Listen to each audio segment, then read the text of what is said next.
ऐसा भी कयास लगाया जा रहा है कि उपेंद्र कुशवाहा अब भाजपा के तरफ जाने वाले हैं, अगर इस तरह का मामला नहीं सॉर्ट आउट होता है जदयू में तो।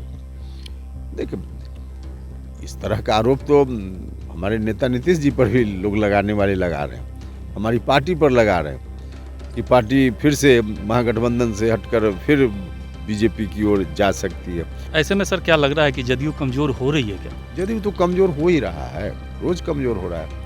और अभी देखा ना उपचुनाव जो हुआ पुरन्नी में, बाकी जगह भी महागठबंधन बनने के बाद, उस समय जो स्थिति रही वही तो थर्मामीटर है।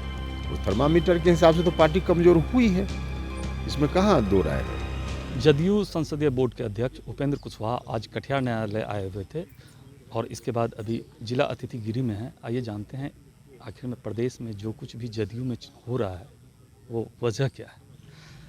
सर क्या वजह है जदयू में इतना वार हो रहा है, वार हो रहा है सर?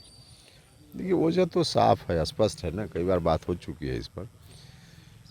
महागठबंधन बनने के बाद एक आरजेडी के नेताओं की ओर से जो चर्चा हो रही है किसी डील के बारे में, तो उस डील का स्पष्टीकरण नहीं हो पा रहा है, तो इसके चलते ऐसी स्थिति है।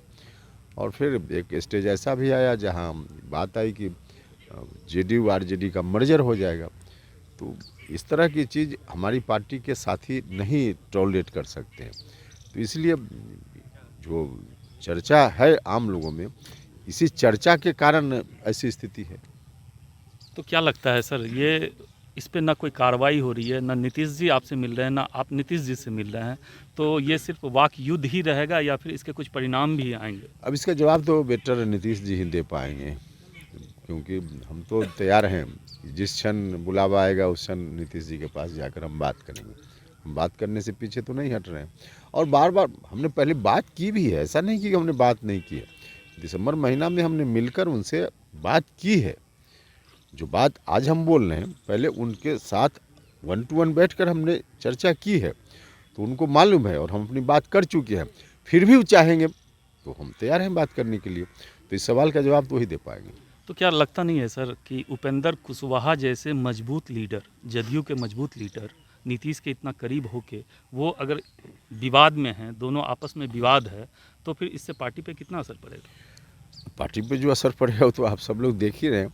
लेकिन देखिए, सच यह है कि नीतीश जी आज अपनी इच्छा से नहीं कुछ कर पा रहे हैं।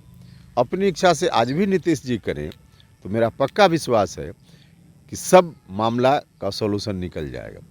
नीतीश जी कुछ लोगों से घिर गए हैं, और दुख इस बात का है कि जिन लोगों ने घेर लिया है उनकी इच्छा के हिसाब से नीतीश जी एक्ट कर रहे हैं, अपनी इच्छा से नहीं एक्ट कर रहे हैं। यही परेशानी का कारण है। आपका इशारा ललन सिंह के तरफ? नहीं, हम किसी व्यक्ति की तरफ नहीं कर रहे हैं, लेकिन कुछ लोग आप वहाँ आपके भी मित्र दोस्त होंगे पटना में, उनसे पूछ लीजिए फ़ोन करके, वो लोग बता देंगे कि क्या मामला है। सब लोगों को मालूम है। ऐसा भी कयास लगाया जा रहा है कि उपेंद्र कुशवाहा अब भाजपा के तरफ जाने वाले हैं, अगर इस तरह का मामला नहीं सॉर्ट आउट होता है जदयू में तो। सब लोगों को मालूम है।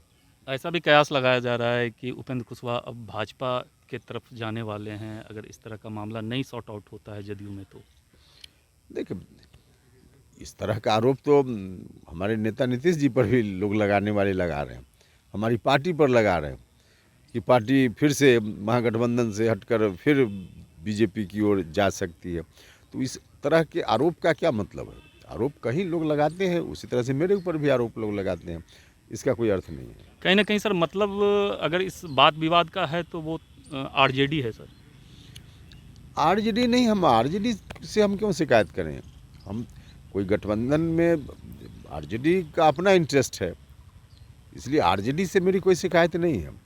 हम तो अपने नेता से जानना चाह रहे हैं कि कोई इस तरह की डील हुई है क्या, और ऐसी डील हुई है तो किस परिस्थिति में ऐसी डील हुई। हम तो यहाँ अपनी पार्टी के अंदर बात करना चाह रहे हैं, आरजेडी से थोड़े हम बात करना चाह रहे हैं। तो सर ऐसा भी है कि 20 फरवरी को आपने बैठक बुलाया है, चिंतन शिविर करके बैठक का आयोजन है, उसमें क्या होगा? नहीं, उसमें क्या होगा ये हम कैसे बताएं?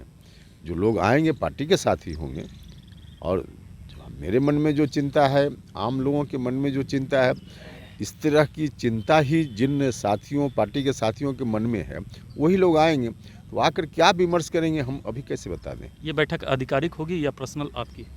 देखिए, पार्टी के रीढ़ कार्यकर्ता होते हैं और कार्यकर्ता जहाँ है वही पार्टी है।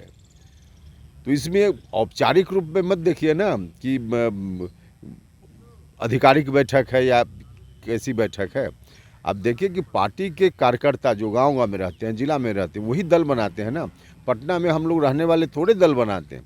दल तो अपना खून पसीना लगाकर जो जिला में, गांव में कार्यकर्ता है वही लोग बनाते हैं। वही लोग उस दिन वहाँ इकट्ठा होंगे। ऐसे में सर क्या लग रहा है कि जदयू कमज़ोर हो रही है क्या? जदयू तो कमज़ोर हो ही रहा है, रोज़ कमज़ोर हो रहा है। और अभी देखा ना उपचुनाव जो हुआ कुरहनी में, बाकी जगह भी महागठबंधन बनने के बाद, उस समय जो स्थिति रही वही तो थर्मामीटर है। उस थर्मामीटर के हिसाब से तो पार्टी कमज़ोर हुई है, इसमें कहाँ दो राय है। इसको मजबूत करने के लिए आप सतत प्रयासरत हैं। हाँ बिल्कुल, उसी के लिए हम प्रयासरत हैं और जो कुछ भी हम कर रहे हैं पार्टी की मजबूती के लिए कर रहे हैं। जी, आपने सुना उपेंद्र कुशवाहा जी ने कहा कि पार्टी की मजबूती के लिए जो कुछ भी कर रहे हैं वो हम कर रहे हैं और करते रहेंगे।